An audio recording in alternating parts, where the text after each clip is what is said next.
Eu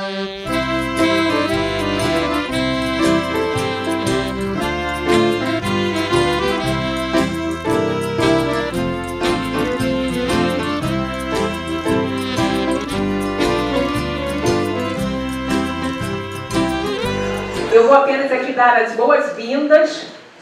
A gente hoje está num momento aqui muito especial, de muita alegria, de muita confraternização, momento também de celebrar a amizade. E eu vou tomar a tarefa aqui de conduzir aqueles que comporão a mesa, tá? Para os seus assentos. Na sequência, o professor Francis vai, então, fazer a presidência dos trabalhos. Então, professor Francis, por favor.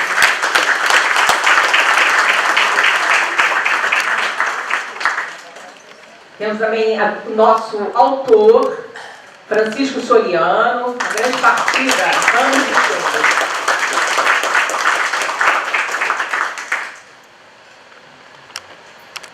A jornalista Hilda Ogar, por favor.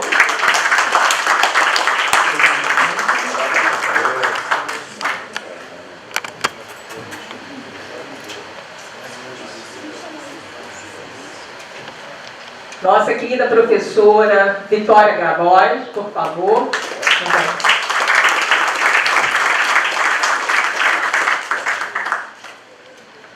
Nosso amigo Antônio Cícero, historiador que tanto nos ensina.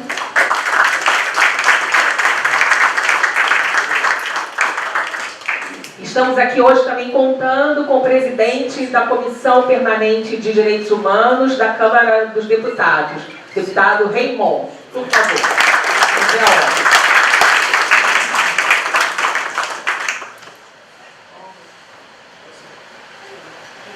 Obrigada. É com enorme satisfação que o Clube de Engenharia vem sediar o lançamento da terceira edição, nada mais, nada menos do que a terceira edição do notável livro A Grande Partida, Anos de Chumbo, de autoria do nosso estimado amigo e competentíssimo trabalhador, no sentido mais amplo da palavra, Francisco Soriano.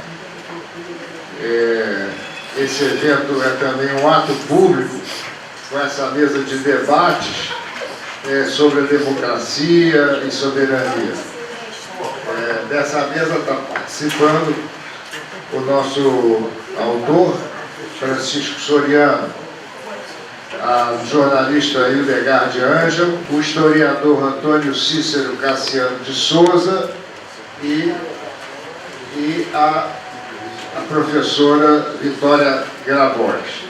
Nosso querido autor, Francisco Soriano, mineiro de Teófilo Otoni, é economista e autor dos livros A Grande Partida, Anos de Chumbo e Ecos Libertários.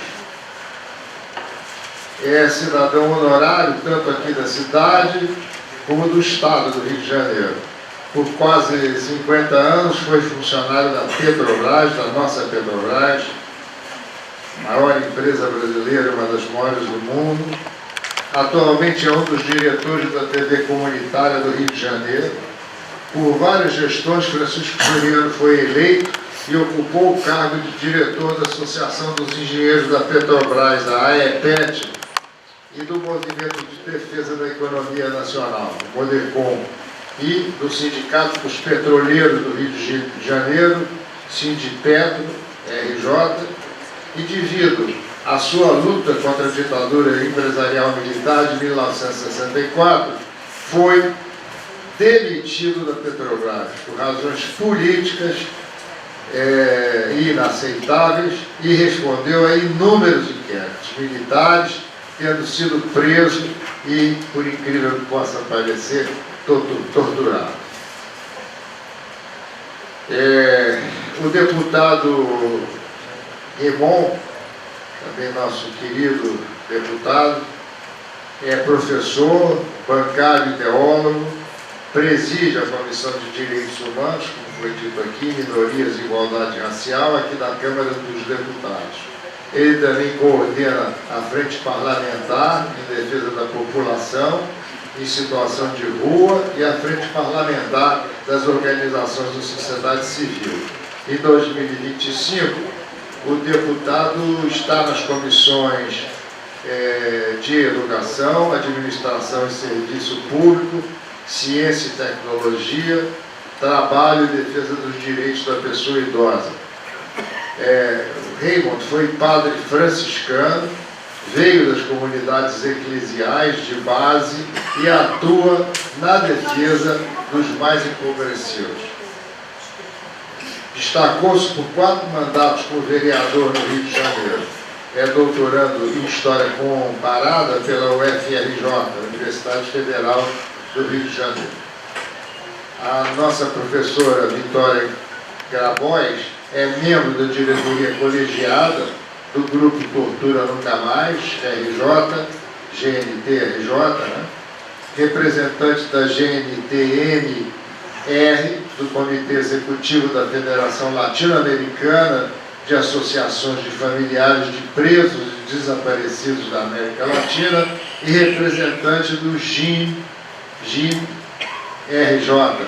na Rede Latino-Americana contra o Desaparecimento Forçado, familiar de 3 desaparecidos políticos na guerrilha do Araguaia.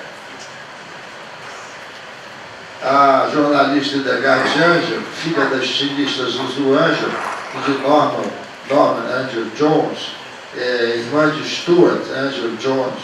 Hildegard trabalhou como atriz no teatro, no cinema e na televisão nas décadas de 60 e 70, antes de se tornar conhecida no jornalismo, especialmente como colunista social a partir dos anos 80. Dedicou-se ao colunismo social no jornal O Globo e, posteriormente, de 2003 a 2010, no Jornal do Brasil.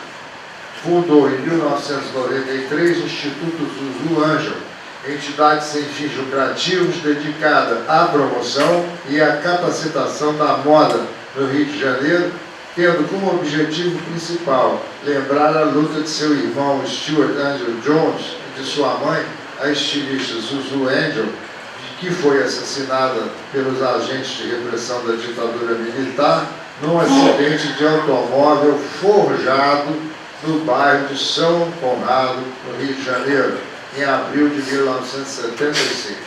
Mantém atualmente um blog próprio, onde escreve sobre a sociedade carioca e a política nacional. Ela é colunista do portal Brasil 247. E o nosso mestre em História do Brasil, Antônio Cícero Cassiano de Souza,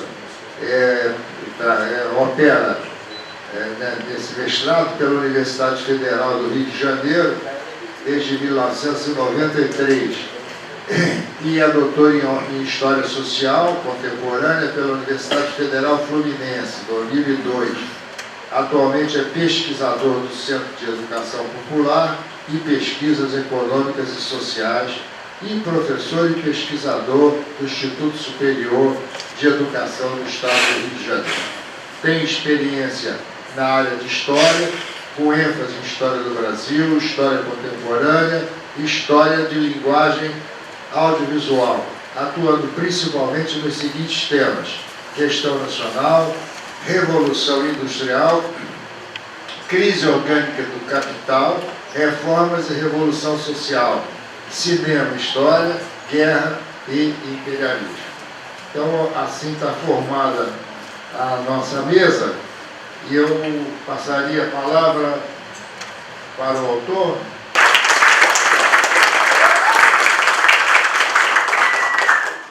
Muitas vezes, obrigado, Francis, por Luciano, professor, porque não só a sua presença aqui, essa sessão, em termos quase que como se fosse um enfileiramento, né, dessa nossa causa, que é exatamente democracia com soberania. Saúde a mesa, aqui, presença sua,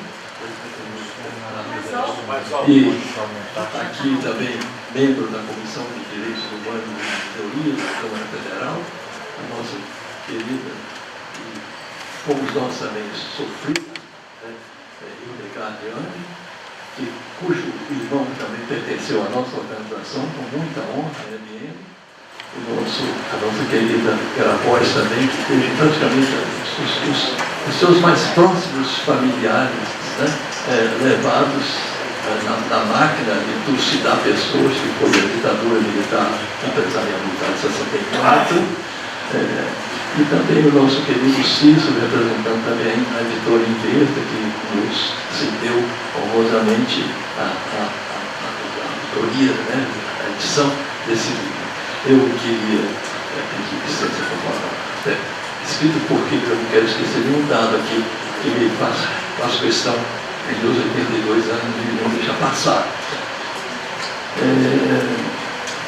Boa tarde, então, mais uma vez a todas, as irmãs e os irmãos camaradas presentes nesse ato em que estamos, mais uma vez, celebrando a derrubada dos golpistas do 1º de abril de 1964. Vale ressaltar que eles ainda estão por aí. E é só lembrarmos o dia 8 de janeiro de 2023. Esse momento me parece mais um sonho.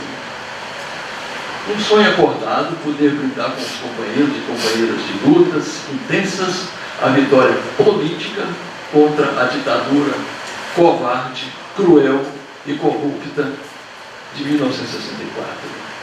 Como é gratificante receber um caloroso abraço de vocês que aqui estão.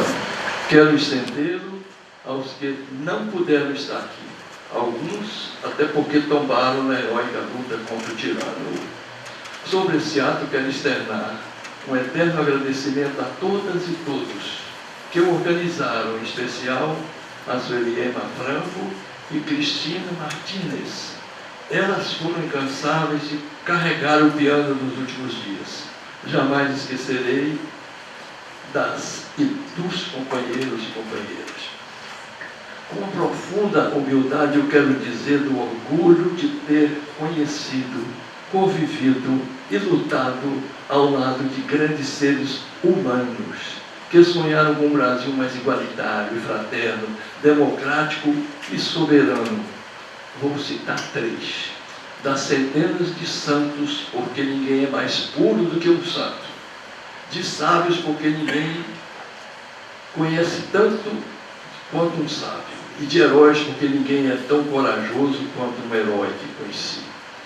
Para glorificar a luta dos oprimidos em todo o mundo, faço e peço aos presentes que respondam pela nossa ritualística, né, de presença ao final, ao citar os seus nomes. Ela era guerrilheira do Araguaia. Consta que foi presa, barbaramente torturada e fuzilada. Seu nome, Áurea Elisa Valadão. Ele era um sargento do exército afrodescendente que se tornou um valente guerrilheiro urbano. Morreu combatendo com uma metralhadora na mão, sustentando o fogo para dar fuga a outros companheiros. Seu nome, José Milton Barbosa. Presente. Ele era um brilhante advogado. Não sabia cobrar honorários. Comunista, defensor incansável dos perseguidos políticos, inúmeras vezes no Brasil e na América Latina. Ele conseguiu salvar seu nome, Antônio Modesto da Silveira. Enquanto eu estiver um sopro de vida, jurei honrar suas memórias, rendendo-lhes tributo. É exatamente por isso que estou reunido com você aqui sentado, companheiro e companheira. É uma honra para mim.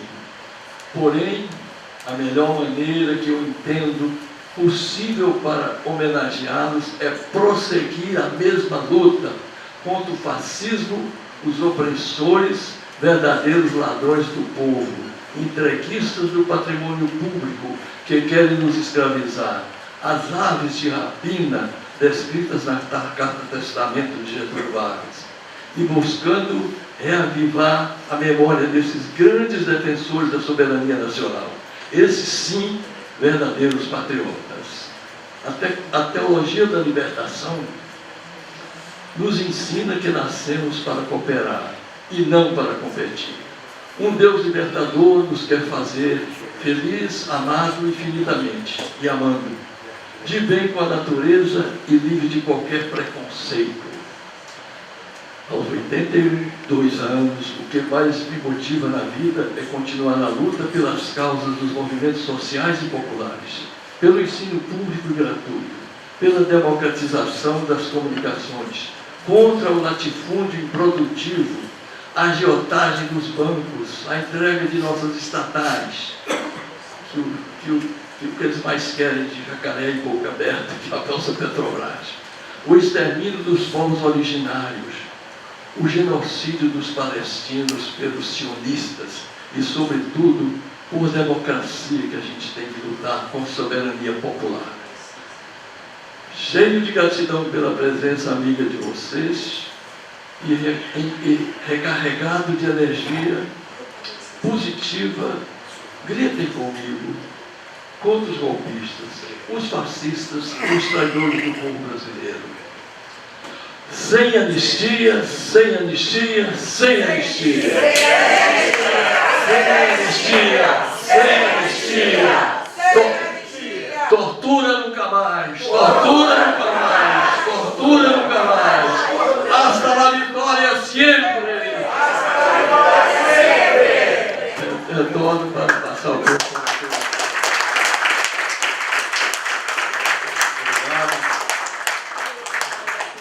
Golpistas na papuda! Golpistas na papuda! Fora golpistas, racistas não passarão. Não passarão. No Brasil, os brasileiros! Vamos então, vou passar a palavra para a jornalista Edgar Jandel. Estou muito grata, viu, Soriano, de estar aqui nessa mesa tão importante, de pessoas tão meritórias nessa causa de não esquecer, jamais esquecer. Né? Graças a esse não esquecimento, por exemplo, e muito graças a ele, é que hoje nós tivemos esse resultado do STF e essa condenação e essa prisão de generais, de militares. Isso jamais aconteceria se não houvesse essa luta contínua de todos aqui presentes, todas as pessoas que aqui estão, de lembrar. Porque se eles tivessem conseguido o completo apagamento, como era o seu projeto, nós não estaríamos aqui. Nós teríamos, inclusive, perdido a última eleição. Então, mas a gratidão, Soriano, é um traço muito seu.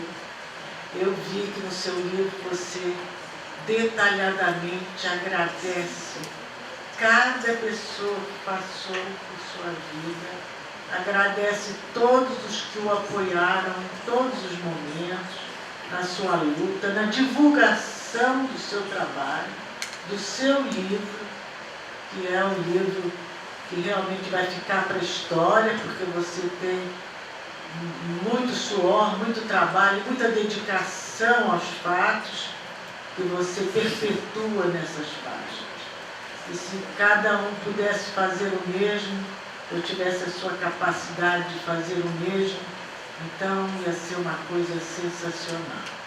Ia ser outro Brasil mesmo, já tinha começado antes, né?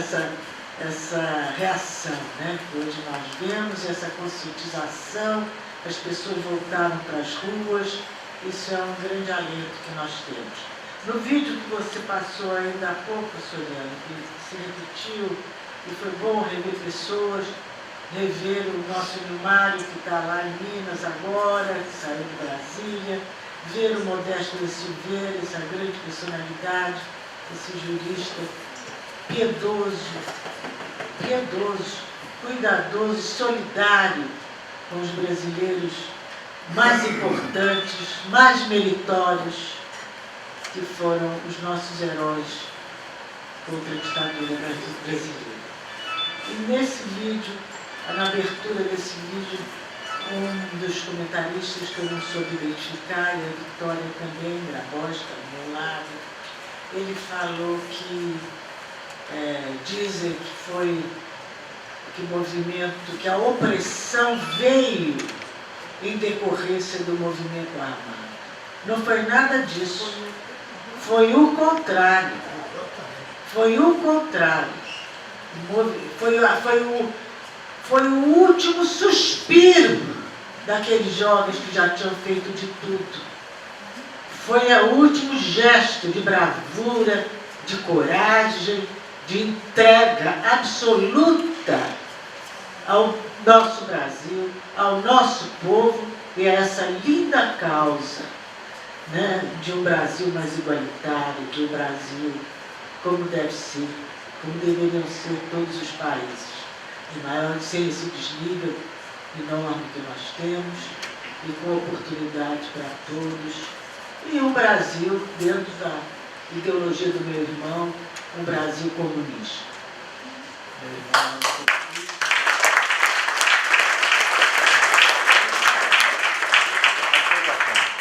Então eu falo aqui com muita tranquilidade, mas sempre com muita emoção, e não vou ocupar vocês, que eu sei pessoas mais qualificadas do que eu, com mais história, porque eu vivi a história de uma família.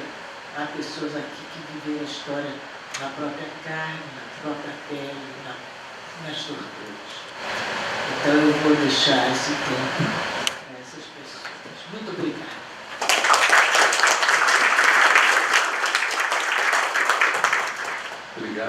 Obrigado pela chance de já adiantar essa comunicação. Primeiro saudar o presidente Francis de Bogossian, em seu nome eu saldo os demais companheiros e companheiras da mesa e passo primeiramente a um breve agradecimento que se justifica. Agradeço à editora Inverta pela oportunidade de ter feito o pós-fácil e ao autor, Francisco Soriano. Um agradecimento pela oportunidade à editora e ao autor, né? Porque eu acho que era desnecessário. Esse livro já está muito recomendado e recomendável. Então eu acho que até dispensaria esse pós-fácil, mas como o convite veio e eu assumi a missão, a tarefa com muito prazer. Por quê? Esse trabalho, ele enfrenta uma temática muito difícil, muito difícil. E um livro que um autor que aceita um tema difícil deve merecer a nossa atenção. E ousadia foi essa do Francisco Soriano de resolver escrever sobre duas derrotas grandes. 64, não precisamos nem falar do que ela significou, né? E a outra, a derrota da resistência à ditadura. Então, é difícil, mas ele merece muito a nossa atenção, porque ele se saiu muito bem, se saiu extremamente bem ao enfrentar essa temática tão difícil. E eu não vou adiantar muito, porque eu quero que vocês leiam, corram imediatamente para ler a obra e divulgá-la. Ela deve ser lida e divulgada amplamente, porque precisa.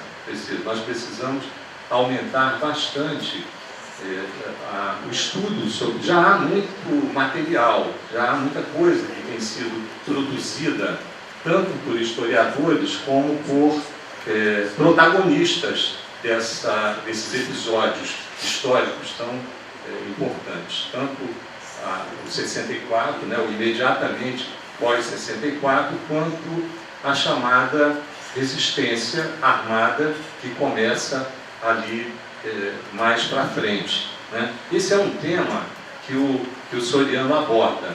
Ele trabalha essa ideia, por que demora um pouco a resistência, por que o enfrentamento à ditadura demorou alguns anos para ocorrer, ou melhor dizendo, o enfrentamento mais incisivo, o enfrentamento mais decisivo demorou um pouco, decisivo em termos de força, é claro, que não logramos o objetivo imediato de depor a ditadura ali naquela virada de 67 até 71. Não conseguimos, mas fomos acumulando forças e vitoriosos ao final.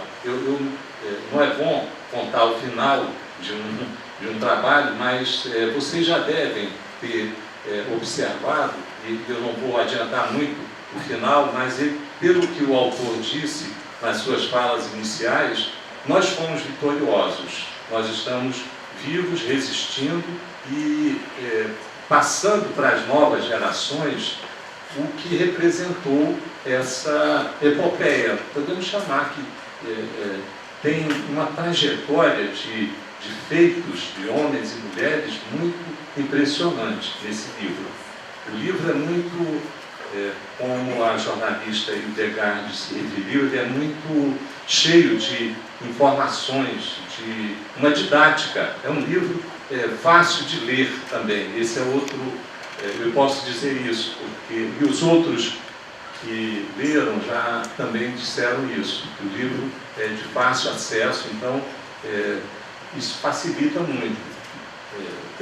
Tem biografias dos protagonistas dessa luta contra a ditadura, tem documentos, ele pesquisa documentos novos, essa nova edição, a terceira, traz mais material inédito, que não constavam nas edições anteriores.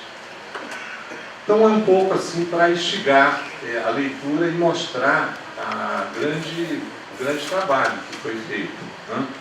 Do ponto de vista mais interno, né, mais ligado ao papel que esse livro pode contribuir para aumentar os estudos sobre história, ele é valioso. Ele é valioso porque ele enfrenta com coragem algumas mentiras, algumas inverdades sobre a luta armada no Brasil, algumas tentativas um pouco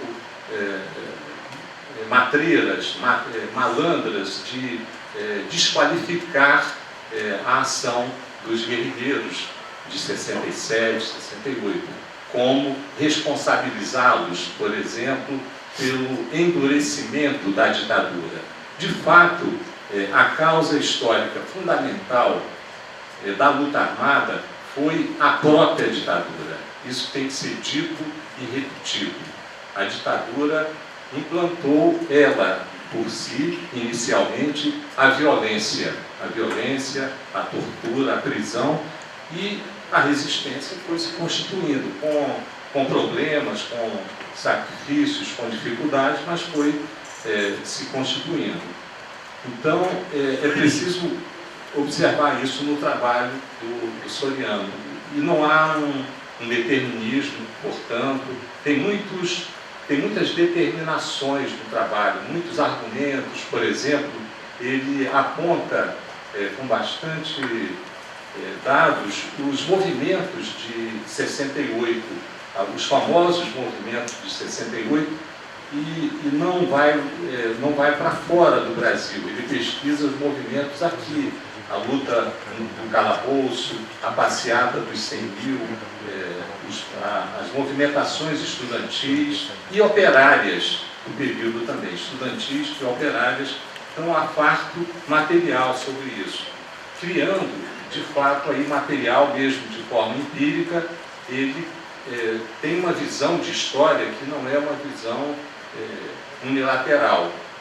Observem bem a leitura, vocês vão ver. Há condições de observar os problemas econômicos também no livro do Soriano.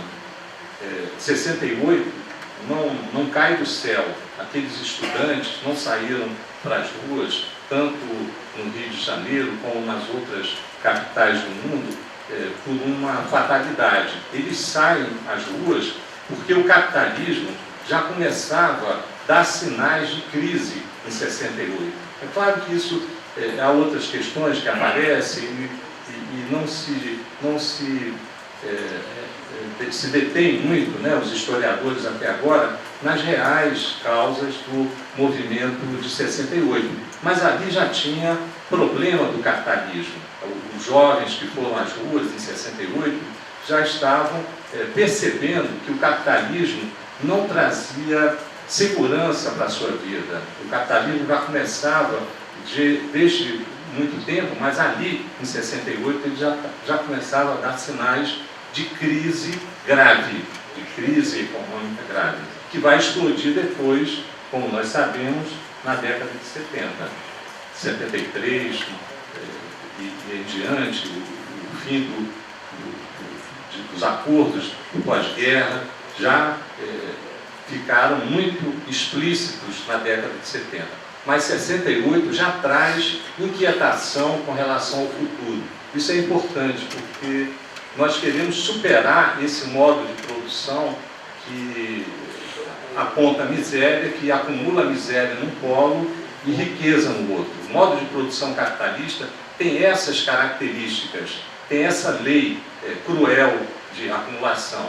E esses movimentos de 68 não eram de 68 e pós a guerrilha e os outros movimentos operários não queriam apenas mudanças institucionais, formais, queriam também melhorar a vida. Isso é importante. Eu acho que hoje o livro do Soriano pode empolgar pessoas a lutarem para derrubar esse sistema. Então é uma leitura que pode ser útil, extremamente útil nessa direção.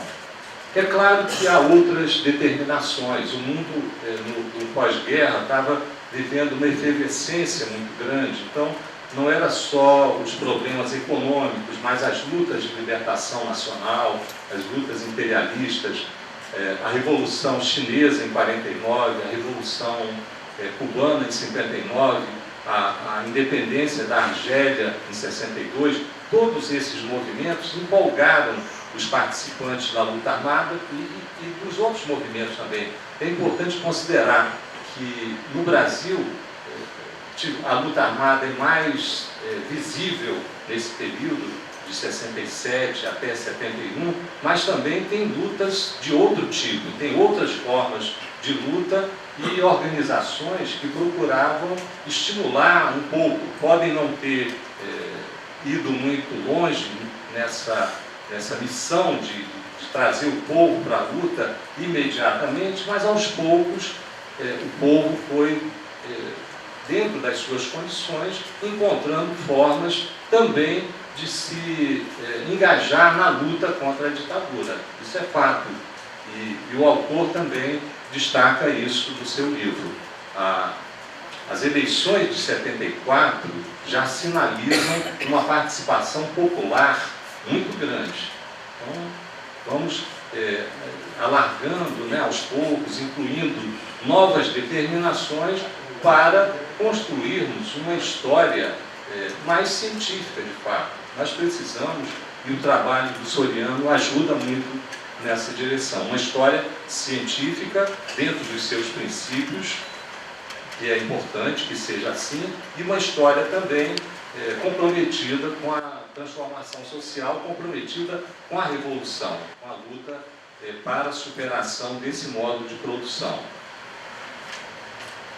Então, eu diria que essas são as questões mais importantes do livro. O livro, ele vai nos ajudar muito nesse sentido. E, caminhando aqui para a conclusão dessa breve apresentação, eu diria que ele responde bem esse problema apontado, inclusive no título da obra.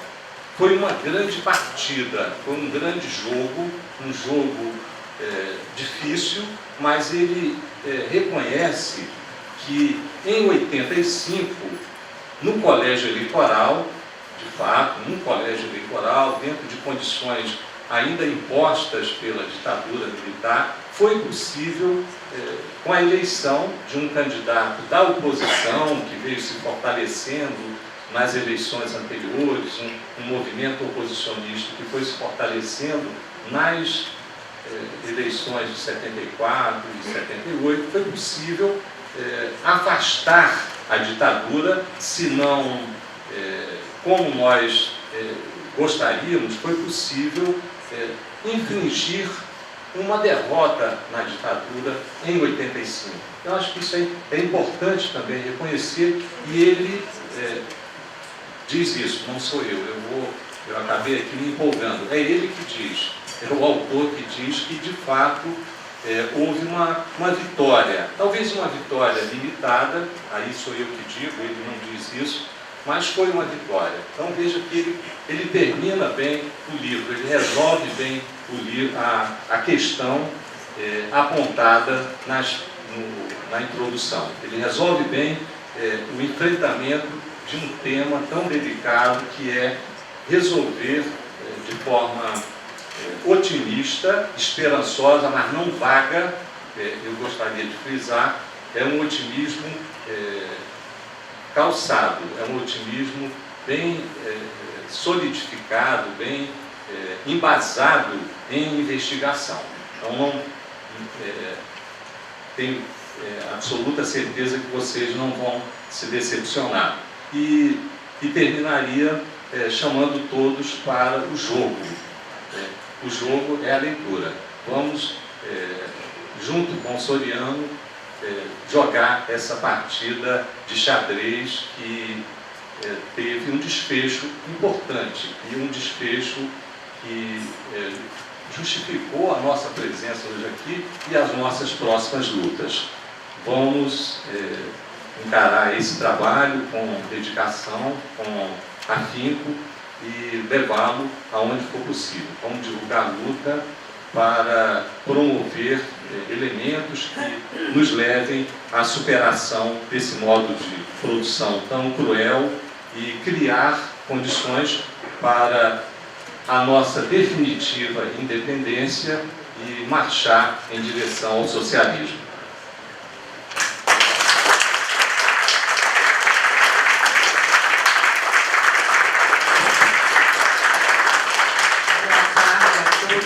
Todas, boa tarde, boa noite, não sei, acho que é boa tarde ainda. Eu cumprimento a mesa em nome da minha companheira Delgarde Ângelo, que, como eu, é familiar de um desaparecido, de dois, né, de um desaparecido e de uma assassina. Três? Não. Dois caçulas. Ah, a Sônia, sim. A Sônia a gente conseguiu, quer dizer, a família e o Grupo Tortura Nunca Mais e a Comissão dos Familiares de São Paulo conseguimos reaver os remanescentes ósseos da Sônia no cemitério de Perus, veio para cá e foi enterrada aqui no Rio de Janeiro, sua cidade, onde estava sua família. O professor Cícero fez uma explanação, uma análise sobre a questão política e histórica da época de barbárie que o nosso país viveu. Eu trabalho, o Grupo Tortura Nunca Mais do Rio de Janeiro trabalha com a categoria memória. E eu queria primeiro saudar o Soriano por a terceira edição desse livro. Na primeira edição eu participo com um artigo, O Soriano no primeiro, ele fazia várias entrevistas na TV comunitária e ele transformou as entrevistas em artigos.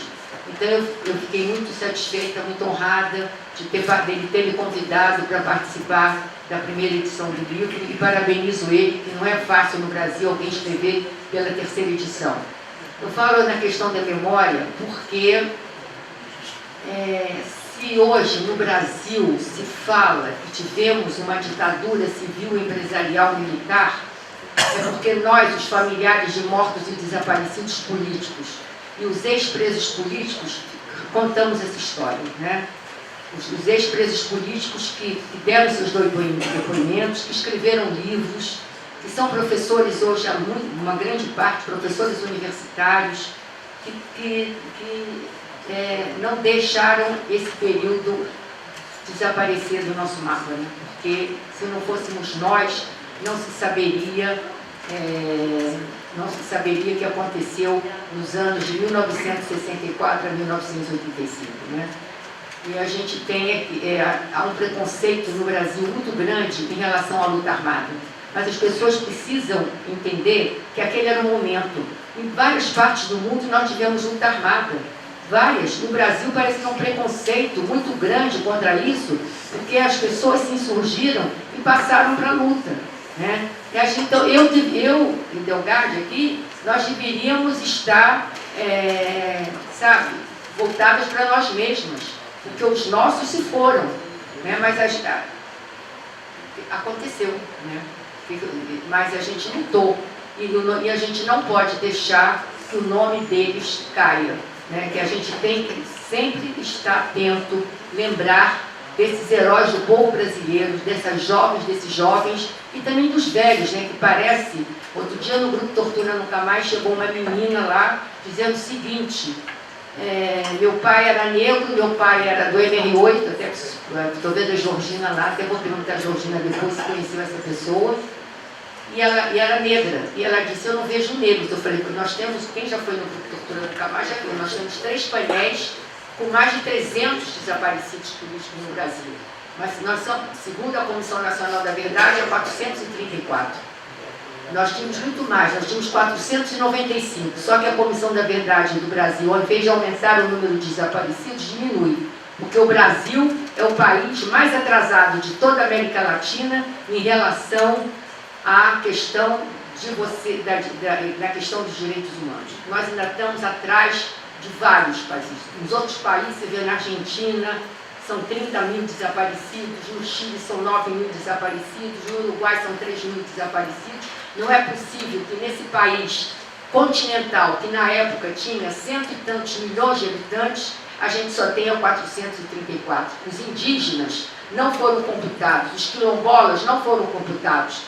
Outro dia o ministro supremo, Flávio Dino, disse: 64 não morreu ninguém. Morreu sim. Você morreu no Lago do Caco, eu estava lá em 1964, no dia 1º de abril, na nossa frente, morreram 5 pessoas que o comando de caças comunistas mataram, né? Então é muito importante isso. Eu queria dizer para vocês que o Grupo Tortura Nunca Mais do Rio de Janeiro é uma entidade que não tem fins lucrativos, que vive das doações dos companheiros ex-presos políticos e das famílias dos desaparecidos do Rio de Janeiro. Só que a nossa sede fica lá em Botafogo, na rua General Polidoro, que foi cedida pelo doutor Nilo Batista, quando o governador do estado, que Brizola, renunciou ao cargo para se candidatar a presidente da República, e o Nilo Batista, que era o vice, assumiu. Então ele deu para a gente, em comodato, 2 salas por 10 anos. Só que a gente agora foi ler os documentos, os 10 anos viraram 31 anos. E o governador do estado, esse novo governador do estado, Cláudio Castro, colocou uma série de imóveis para serem vendidos no Rio de Janeiro. Entre esses, a sede onde está o Grupo Tortura Nunca Mais. E agora nós fizemos uma luta que, inclusive, aqui nessa mesa, o Soriano, o Raymond e o Delgado deram depoimentos em vídeos de 1 minuto, e nós fizemos uma luta muito grande. E na Comissão de Constituição e Justiça do Rio de Janeiro ontem, foi retirada a venda do Grupo Tortura Nunca Mais. É uma vitória.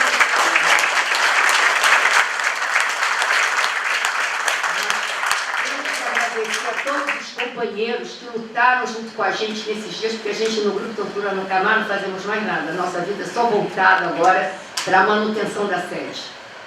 Mas nós não temos garantia se nós vamos ficar lá mesmo, pelo seguinte: o presidente da Comissão de Constituição e Justiça, a comissão retirou o nome do grupo, mas ele vai para plenário e vai entrar em pauta na semana que vem, e ele vai apresentar uma emenda que retire o nome do Grupo Tortura Nunca Mais da lista, que a sede do grupo seja vendida. e que ele vai colocar também mais ainda a Aldeia Maracanã e o Estádio do Maracanã. Isso tudo para fazer também teatro. Então a gente tem que estar atento, pode ser que a gente continue, pode ser que a gente não continue, mas a solidariedade... Vai continuar. A solidariedade foi muito grande, nós não temos para onde ir, né, porque nós temos um material muito extenso. Então eu queria dizer para vocês que a nossa luta é enorme, né? Por exemplo, ontem eu tive uma reunião com as juízas, uma reunião em Brasília, mas era uma reunião híbrida, né? Eu estava no Rio de Janeiro, porque não dá para ir para Brasília para você participar numa reunião desse porte e voltar é impossível. Então, sobre a questão da saúde mental e a saúde física dos familiares e dos presos políticos, né? Então, já se passaram, por exemplo, no caso específico do Araguaia, nós temos uma sentença de 2010. O Estado brasileiro não cumpriu essa sentença. Ele só cumpriu dois itens dessa sentença. Um item foi publicar a sentença em um grande jornal de circulação e publicou no Estado de São Paulo, e o outro item era a reparação pecuniária. Vamos dar dinheiro para essa gente, que eles se calam, mas o dinheiro não, é o contrário, nos calamos, nós ficamos com mais um dinheirinho, com essas coisas, para a gente poder lutar, porque tudo acontece em Brasília. Só que eu disse ontem para a juíza, vocês chegaram 15 anos atrasados, porque nós tínhamos 80 familiares que tinham pedido ajuda física e mental. Só que, com o passar do tempo, nós fizemos agora uma nova relação, já tinham morrido os pais, já tinham morrido as mães, já tinham morrido, sobraram os irmãos, as esposas e os filhos. Desses agora, só 23 pediram essa ajuda médica. No meio do caminho, um dos irmãos também vem a falecer. Então agora são 22, né? Quer dizer, tudo no Brasil é muito atrasado. Vocês sabem que nós também, o Grupo Tortura Nunca Mais do Rio de Janeiro, está numa luta junto com outras entidades de direitos humanos, como os filhos e netos, e outras tantas entidades, pela posse do prédio do DOPS na Rua da Relação. Que o prédio do DOPS da Rua da Relação seja um centro de memória, como a gente tem assim, tipo a ESMA na Argentina. Claro que não é do tamanho, a ESMA é uma coisa monstruosa, é um bairro, mas que a gente tenha um centro de memória no Rio, como a gente tem em São Paulo, né? Então o Rio é ainda muito atrasado em relação à questão da memória, da verdade e da justiça. A nossa luta é muito grande, a gente conta com a colaboração de vocês e nos ajudem a manter a sede do Grupo Tortura Nunca Mais do Rio de Janeiro. Mais uma vez eu parabenizo Soriano, companheiro do grupo há 40 anos, daqueles companheiros aqui que estão sempre firmes lá nos ajudando, contribuindo em todos os sentidos, né? No sentido político, econômico, sempre nos ajudando. Nosso agradecimento a todos que lutaram, que a gente continue. Vamos ver se a gente vai conseguir continuar com a sede do Grupo Tortura Nunca Mais do Rio de Janeiro. É isso que eu espero. Muito obrigada, êxito no livro, que tenha boa vendagem, que esse livro seja levado às universidades, que os estudantes conheçam essa luta que ele conta, e você percebe, no pouco que eu li do livro, a esperança que Soriano tem, sabe, no Brasil, na juventude, sabe, que a luta continua, tanta esperança tem, que ele escreveu um livro desse, teve a coragem de falar sobre a questão da luta armada. São muito poucos que têm essa coragem, são pouquíssimos que têm essa coragem. Há um preconceito muito grande na esquerda por essa razão. Então eu acho que é o grande valor do livro, e parabenizo mais uma vez o companheiro, e a luta continua. Pela vida, pela paz, tortura nunca mais.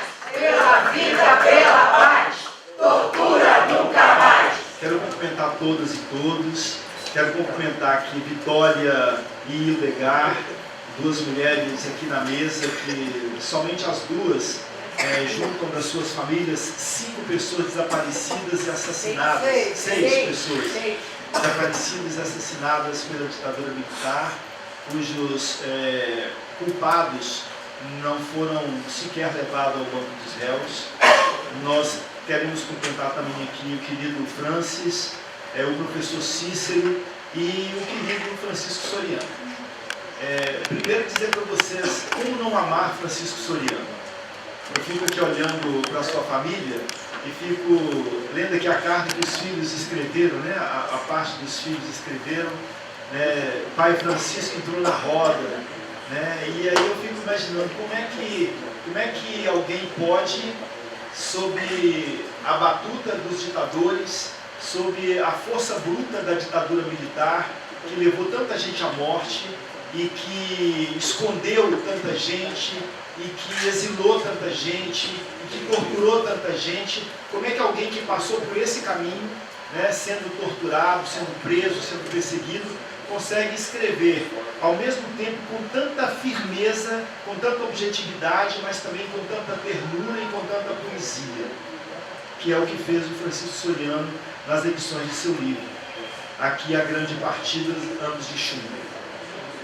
Eu estou vindo, cheguei ontem à noite e falei com o Soriano há umas 2 semanas, Soriano, normalmente na quarta-feira eu não estou no Rio, mas nesta quarta 22, excepcionalmente eu estarei e irei com muito prazer lá no Clube de Engenharia para encontrar você, encontrar seus amigos, para a gente participar do lançamento desta edição, terceira edição, que, assim, cumprimentar também o Inverta, né, essa turma tão querida, tão aguerrida, né, Georgina, Cícero. Então, assim, eu irei com muito prazer.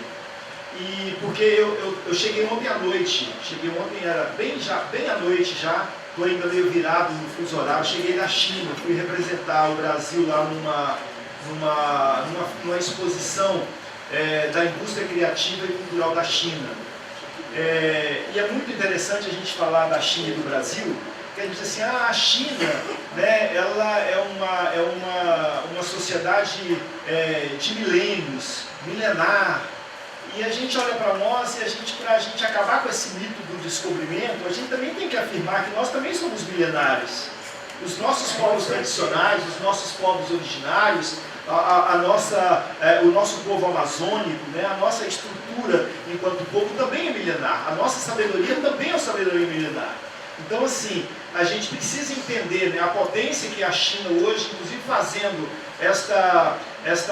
esse embate com a hegemonia norte-americana que nos quer matar, né, e a gente compreende, né, o avanço dessa cultura milenar, mas também compreendendo o nosso avanço enquanto cultura milenar, a nossa sabedoria, a nossa cultura, a nossa existência, a nossa contribuição para o planeta, que não é uma contribuição vinda de 1500 para cá. O mito do descobrimento, ele precisa ser desmontado, e desmontado o tempo todo, para a gente compreender a nossa riqueza também.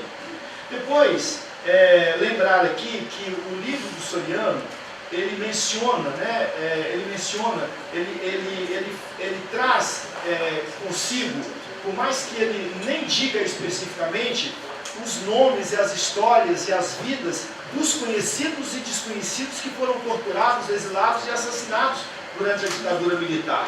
Ele é um legado de uma luta, né? Ele é a memória de uma luta que não pode ser esquecida e que muita gente nos ensinou a esquecer. Conforme diz o próprio Samba da Mangueira, né? Que diz para nós assim, a história que a história não conta. A história que nos contaram na escola foi uma história para esconder a história.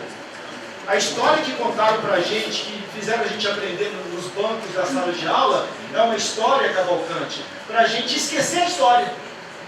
E nós não podemos permitir isso. A gente quer avançar de outra forma. Na Comissão de Direitos Humanos, que eu presido esse ano na Câmara, e tenho o orgulho, a honra de ter recebido esta tarefa do Partido dos Trabalhadores e das Trabalhadoras, esta Comissão de Direitos Humanos é uma comissão tomada por gente que vocês não imaginam os discursos, os debates e os enfrentamentos. Mônica esteve lá em um desses dias, né, Mônica? Acompanhou uma das reuniões de nossa comissão. E a gente faz um enfrentamento terrível, de negro dizendo que não há racismo, de trabalhador empobrecido dizendo que não há opressão do capital. É uma coisa assim, apavorante, uma coisa horrorosa. Mas nessa comissão, que é tomada por mais da metade de pessoas de direita e de extrema direita, o nosso campo é minoria, embora eu seja presidente, o nosso campo democrático, o campo de esquerda é minoria na comissão, a gente tomou, Vitória e Delgar, a gente tomou por tarefa, desde a primeira reunião, porque eu estava indo para Brasília e eu não sei, acho que é mais um desejo do que ser verdadeiramente, né? Eu gosto muito de Paulo Freire e tenho um desejo freiriano muito ardente em mim. E no avião estava Andréia Prestes.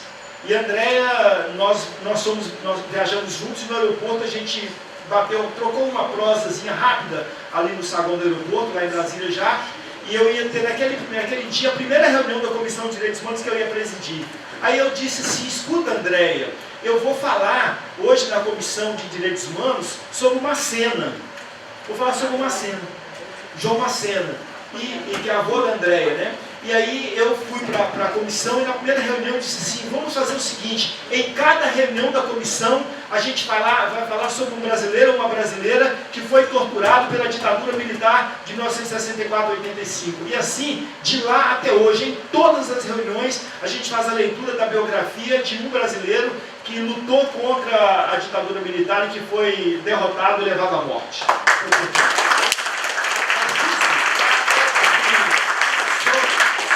Constante protesto da extrema-direita que perambula naquela comissão. Já fizemos a leitura de vários nomes, de vários companheiros e companheiras que nós não podemos deixar de honrar a sua memória, não podemos jamais deixar de honrar a sua memória. Mas assim, a grande partida, Anos de Chumbo, reúne então relatos e memórias de militantes da resistência à ditadura empresarial militar de 64 a 85. Lembrar que o Soriano, ele é de Teófilo Otoni, e eu sou Raymond Luiz Otoni. No Congresso Nacional, tem um Otoni, que é daqui do Rio de Janeiro, inclusive, que é de extrema direita, né? Que é o Otoni. Quando me confundem com o Otoni, eu fico muito triste, porque assim, eu gosto do meu Otoni, que é meu Otoni lá de Teófilo Otoni também, porque eu também sou mineiro, né? Meu Otoni, na verdade, é de perto de Cerro, Francis. Cerro, onde nasceu Teófilo Otoni, que depois foi para Teófilo Otoni, fundou Teófilo Otoni, e o meu Otoni é dessa engrenagem aí.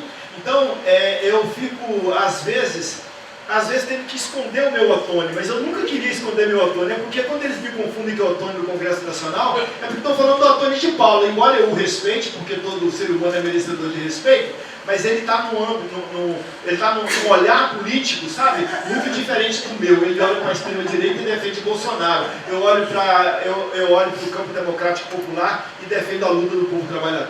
Então,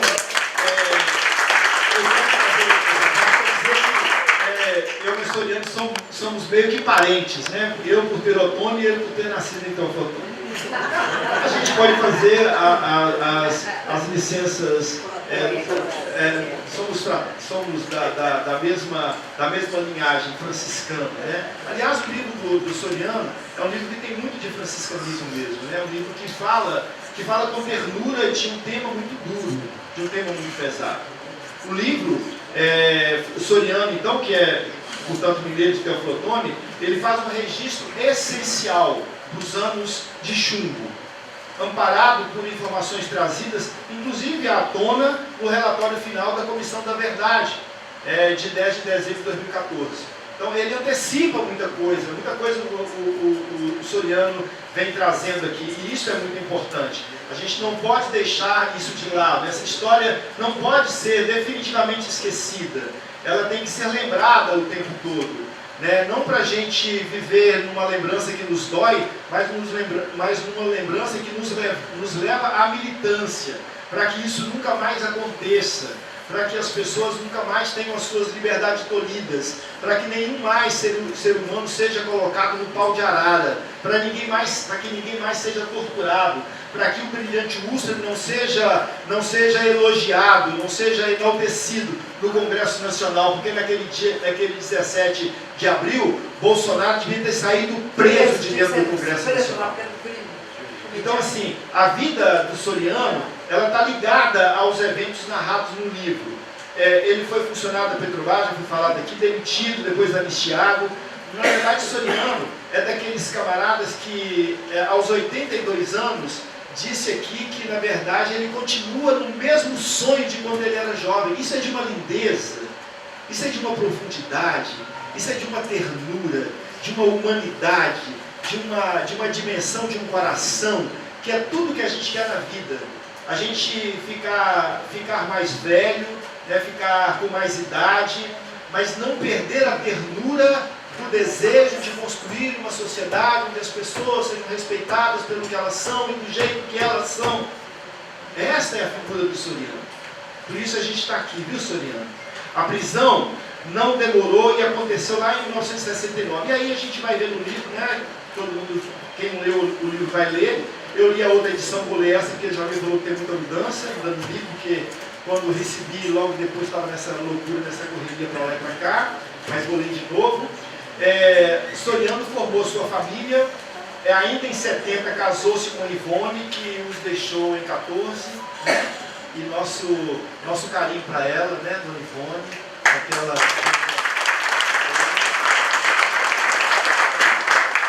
Assim, o livro A Grande Partida, Anos de Chumbo, é então esse documento histórico, político, que ressalta a trajetória de alguns dos verdadeiros heróis brasileiros. Perseguidos, muitos deles assassinados pela violenta repressão da ditadura, são pessoas que marcaram a história do Brasil e são referências na luta em defesa de um Brasil democrático e soberano. Esse Brasil democrático e soberano, muitas vezes ele pode ser relatado no livro, mas a nossa riqueza enquanto povo brasileiro, esse nosso pensamento, ele é relatado de muitas formas culturais. Ele é relatado aqui, né, Helenice? Relatado aqui pela bandeira do Brasil, ó, que a Helenice trouxe na mão aí, que eu roubei da mão dela para mostrar para vocês, né? O Brasil é dos brasileiros. Há pessoas que escrevem livros, há pessoas que fazem bandeiras. Nós e eles, uns e outros, construímos o Brasil soberano. Nós desejamos que verdadeiramente seja dos brasileiros e seja das brasileiras. Por fim, pessoal, essas histórias, né, que Soriano nos conta, esse livro que hoje nos é trazido aqui pelo Soriano, é para nós assim, algo que nos diz assim, nós como Soriano, os que ainda, estou vendo aqui uma menina, né, uma criança, estou vendo aqui os jovens ali também, você, neta, né? Os jovens que estão aqui, vocês, se algum dia tiveram esse direito, hoje vocês perderam o direito de ganhar idade e perder a ternura. Seja como o vovô Soriano, envelhece e não perde a ternura, para falar das coisas, mesmo das coisas duras da vida, falar com esperança e com desejo de construir uma sociedade que seja boa para todo mundo. Muito obrigado.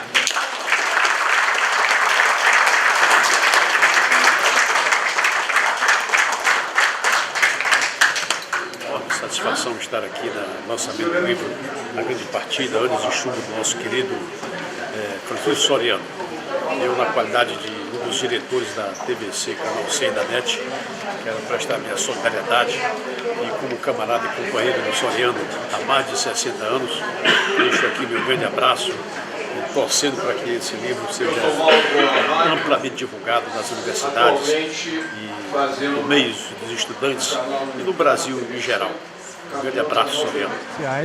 Estou aqui parabenizando Francisco Soriano pela terceira edição do seu livro, editado pela editora Inverta. É um livro muito importante para quem deseja conhecer a história do Brasil e obter subsídios para a luta social tão urgente que o nosso povo vive, que o mundo inteiro vive. É um livro que enfrenta problemas cruciais da história do Brasil, como as derrotas de 64, a resistência, uma derrota parcial, porque a resistência se deu de formas diversas. Nós tivemos resistência armada, mas também uma resistência por outras vias, o povo se organizando, as greves de 68, a luta pela democracia, pela participação eleitoral. Mesmo essas formas de lutas limitadas foram usadas sabiamente pelo nosso povo. E o Soriano sabe muito bem captar e documentar todos esses movimentos, todos esses desafios enfrentados pelo nosso povo. É um livro fundamental para se conhecer a história do Brasil.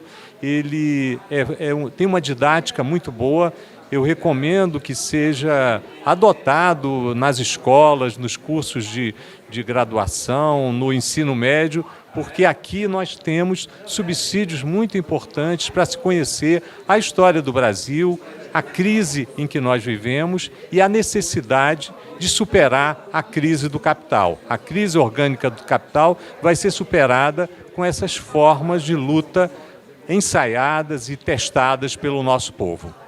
Olá, eu sou Ruth Soriano, estou aqui do lado da Selena Soriano e do Francisco Soriano, os netos do Francisco Soriano e meu pai.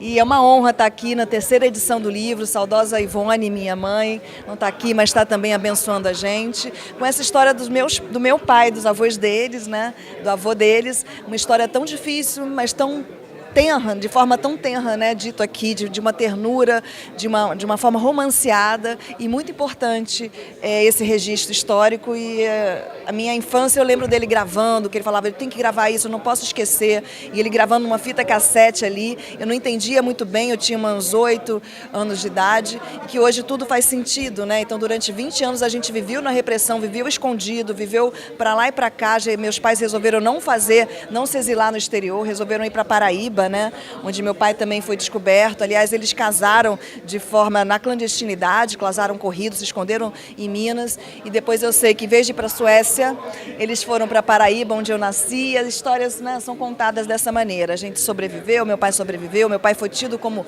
desaparecido político, mas estamos aqui contando a história e replicando aqui nessas páginas e nessas vidas, né, que se renovam.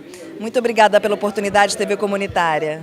Boa tarde, meu nome é Vitória Grabois, sou do Grupo Tortura Nunca Mais. Estou aqui no lançamento do livro escrito pelo meu querido companheiro e amigo, também amigo e grande parceiro do Grupo Tortura Nunca Mais, Francisco Soriano, o livro A Grande Partida, Os Anos de Chumbo.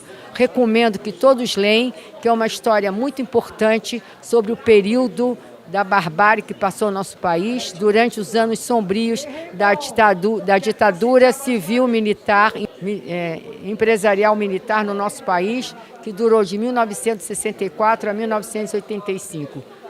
Comprem um livro que vocês vão conhecer um pouco dessa história. Muito obrigada. Francisco Soriano nos brinda com esse livro maravilhoso, A Grande Partida, Anos de Chumbo. E Francisco Soriano escreve esse livro com uma ternura e com um vigor que é próprio daqueles que jamais abandonam os seus sonhos. O sonho por um Brasil que seja das brasileiras e dos brasileiros, um sonho de um Brasil democrático, de um Brasil que lembre daquilo que nós vivemos entre 64 e 85, portanto, do período da ditadura militar. Lembra para que isso nunca mais aconteça, para que a gente possa nunca mais ter a sombra ou os efeitos da ditadura militar que torturou, matou, exilou e trouxe tantos comprometimentos negativos para a vida do nosso povo. Portanto, A Grande Partida, Anos de Chumbo, Francisco Soriano, para a gente ler, para a gente lutar por um Brasil mais igual. Estamos aqui no lançamento da 3ª edição do livro A Grande Partida, Anos de Chumbo, do Francisco Soriano. Este livro ele contém uma parte relevante da história do Brasil, durante a ditadura empresarial militar, e contém notas biográficas do próprio autor, do Francisco Soriano.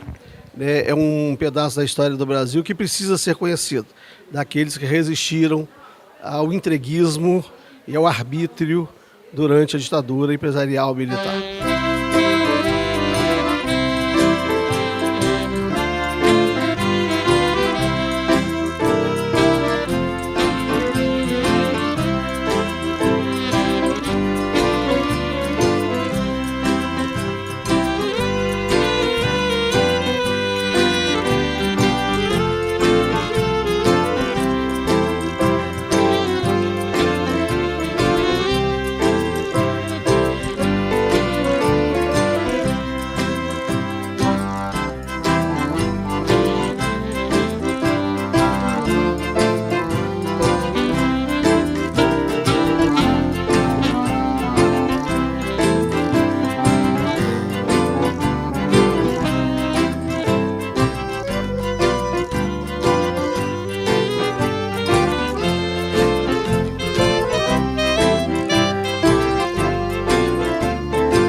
questão de vir aqui por crachá da Petrobras, né? O Soriano aposentou agora, mas ainda na ativa eu tive a honra de conhecê-lo, militar junto com ele no Sindicato dos Petroleiros do Rio de Janeiro, entendeu? Onde nós lutamos não só pela nossos ACTs, né, as pautas da categoria, mas principalmente nós travamos as batalhas contra os leilões, né, em defesa da Petrobras 100% público estatal. Afinal de contas, o petróleo é nosso e não abrimos mãos. Eu saí da Petrobras. Pega o microfone, fala aí. Eu saí da Petrobras, mas deixei o coração lá, viu? Obrigado. Esse aqui tem história, viu? O pai dele foi preso político, defensor dos perseguidos. Vladimir. Eu tinha que falar isso. Meu pai foi preso, Heleno Fragoso e como é o Heráclito Graça. Não.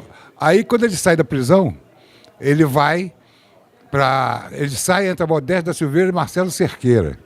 Meu pai deixou de tomar remédio durante 20 dias, um remédio que ele tinha que tomar de 8 horas, saiu da prisão, faleceu.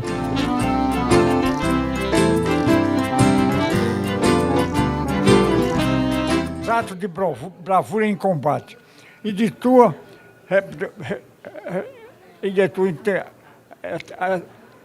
até a morte, a causa que abraçaste. Que o teu corpo, crivado de balas, escondido por teus algozes, está num túmulo desconhecido de um reconhecido herói. Mas os românticos te ergueriam um monumento em forma de palanque, de onde se veria o coração do povo, numa praça florida de criança, de onde se veria o vermelho nascer do sol. Mas os românticos não ressuscitam. O verso é frágil e a palavra pouca. Por isso, na simplicidade sangrenta de um guerrilheiro morto, resta apenas um simples epitáfio. Cumpriu o seu dever. Ao comandante Ernesto Che Guevara.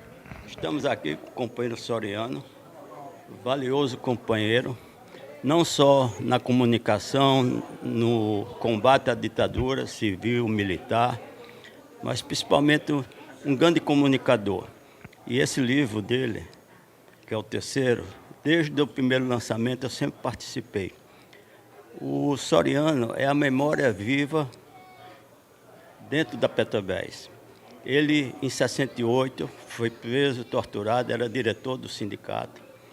Votou, acho que em 85, e uma das coisas mais importantes que o Soriano me falou foi que quando nós estávamos lá embaixo, eu, o companheiro Emanuel, que é um grande companheiro dele, a gente falando lá embaixo, e ele lá no 5º ou 7º andar, no serviço de planejamento, ele sentia força quando viu que dentro da Petrobras o trabalho continuava. Então eu tenho muito orgulho, não é pouco não, é muito orgulho de poder, com 73 anos, estar com minha companheira fazendo tratamento médico sério, vai fazer a cirurgia dentro de alguns dias, mas eu pedi a ela que eu deveria estar aqui hoje, porque fruto da luta contra a ditadura, a minha companheira também lutou contra a ditadura em Pernambuco. E nós começamos em Pernambuco e o companheiro Soriano hoje nos orgulha aqui no Clube de Engenharia, eu sou engenheiro, com muito orgulho também, e resgatar essa história, porque sem memória não temos futuro. Ô Jorginho, de verdade, eu inclusive lá nas minhas reflexões, eu dizia assim, meu Deus, eles vão ser fuzilados, vão ser torturados, vão sumir com o corpo deles, que era assim que eles faziam. Então, o Jorginho me ajudou a sair da clandestinidade, que eu confesso a vocês que eu achava que a gente tinha sempre que fazer as coisas de forma confidencial, secreta, porque aí ele mostrou, não, tá havendo de fato abertura, podemos acreditar, e aí eu fui chegando e ele, escuta, quer falar? Esse com o microfone aqui, ele é um democrata, e ele me fez dar as primeiras palavras assim, de forma aberta, vamos chamar assim, rasgada e sem temer. Então nós saímos do silêncio, efetivamente, das trevas da clandestinidade, e aí foram esses jovens como ele que fez a gente estar hoje aqui. Muito obrigado, viu, Jorginho? Parabéns pelo PCB, que foi desse ventre que nós todos saímos, nascemos, viu? O PCB foi uma escola não só de análise, de estudos e de lutas para o Brasil, viu? Devemos muito, muito, muito. O Cavaleiro da Esperança, Carlos Marighella, tantos outros, Gregório Bezerra, os 14 deputados, a Constituinte de 35, maravilha. Parabéns, mestre. Você tem origem, tem história. Como diz o Brizola, vem de longe. Vamos se inscrever. É agradecer ao Soriano, né, por esse grande guerreiro que sempre esteve à disposição de todos na luta. Eu estava colocando aqui para ele que a gente fazia trabalho na época do BNH com o Padre Artola, que veio da Espanha, né, para fazer esse trabalho. E sempre que a gente precisava no Sindiperto de algum tipo de ajuda, estava lá o Soriano, estava lá o pessoal do Sindiperto nos ajudando. Então, é agradecer esse trabalho histórico, né, a ajuda que você tem nos dado e nos deu. E lembrando também um companheiro histórico, que era da reconstrução do Partido Comunista, que sempre nos ajudou, enquanto eu era vereador, que era o Fernando William. Então, dizer que nós estamos juntos. Estamos juntos.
Sem tortura, sem morte, sem sequestro político, com uma luta por amor, por democracia, por Estado de Direito, que seja direito, pela gente ter um país que todo mundo tenha direitos iguais, com igualdade, com mais verdade para a gente lutar.